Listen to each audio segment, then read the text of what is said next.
Good morning, everybody. Yep, it is 6:45 on a Saturday morning, and I am punching out a video here. For my team, watch this carefully. For anybody who's on YouTube, I've been making money online for about 24 years now, for the past 6 years as a trader. If you like this, give me a thumbs up. If you don't like it, give me a thumbs down. Hit the subscribe button if you would like more content. Let's get right to it. Okay, so I had a team member contact me. Just one of those frustrating days of trading, and I kind of wanted to kind of analyze a little bit. I shared with this person already a lot of my thoughts, but I kind of wanted to use it as a learning tool for everybody else, okay? So let me minimize this.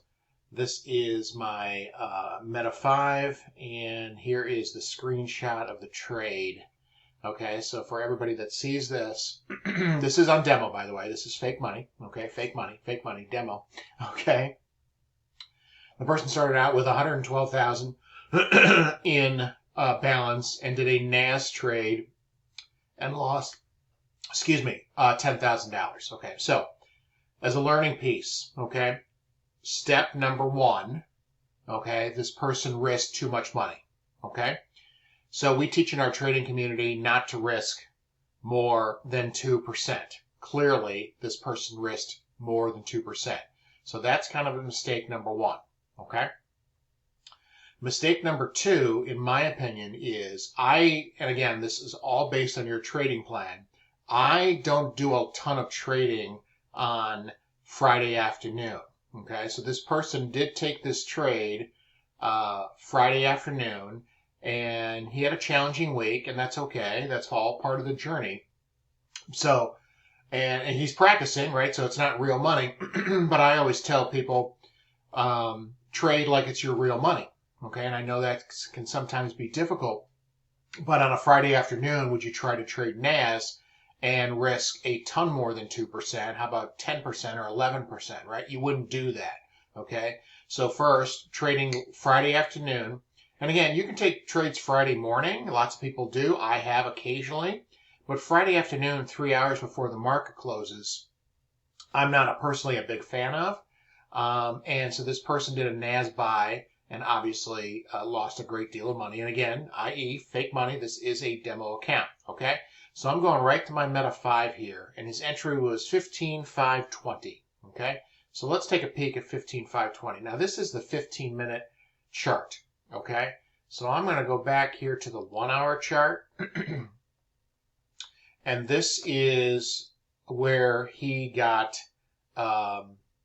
in right about here, okay? Right? It was in the last couple hours. Now, if you see here to the left, everything is to the left, okay?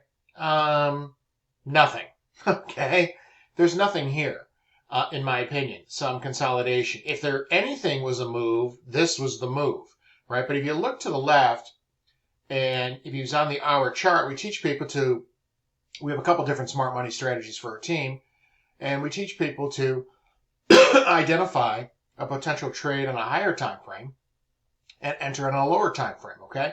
So so what he was probably thinking is this, and it was going to continue to go to the upside, okay? So first of all, I want to show you this candle here. This candle here is from news, right? And so everybody knows about news. It go up here, it went down here, it went back and forth, up and down like a bouncing basketball, all right? And so news really, really affected it. And then, the second candle, the same thing, right? Just nothing. It's just consolidation. And then it started making to move to the upside. So obviously he saw, it's going to continue to go to the upside the rest of the day. Well, it didn't. If anything, this is a banker's candle. All right, it's not a great banker's candle, but it is a banker's candle. It is, and a banker's candle, for those that are seeing this elsewhere, it is the last candle before a move in the opposite direction, okay?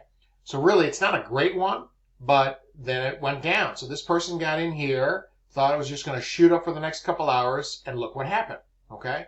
So besides the fact that he got in right here, he risked more than 2%. If it was 2%, big deal. Who cares, okay? But he risked more than 10%, 11%, okay? And he actually showed me that he kind of read the chart wrong. He sent me his trading view, and so that's the good part of this story is that he said, "Oh, my mistake," right? Getting frustrated as to why he wasn't winning trades, but then he looked at the chart and like, "Oh, it should have been a sell." Okay, and that's the beauty. That's part of why we teach you to practice on demo. We even have you do a trade block for our trading community and submit it to a leader to review. So the good thing is he kind of saw it after the fact, but in the moment he's, there's nothing here. There's just nothing here, okay, other than this move to the downside. Now, if I drop down to a 15-minute, oh, yes, there was a move, okay? Yes, there was, okay? So that's a banker's candle, and then boom. If anything, that was the move. Okay, and again, I stress that I don't necessarily trade late Friday afternoon, but that was a strong move, and I know a couple people got into it and made a ton of pips. Okay, so the moral of the story is, let me get my big old face here. Friday afternoon. Okay, be careful on trading. 2, recognize news, events, and how that can affect the market after the news is done.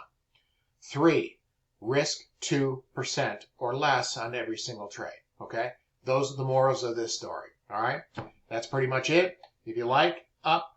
If you don't like, down. Subscribe. If you want more content, all that good stuff.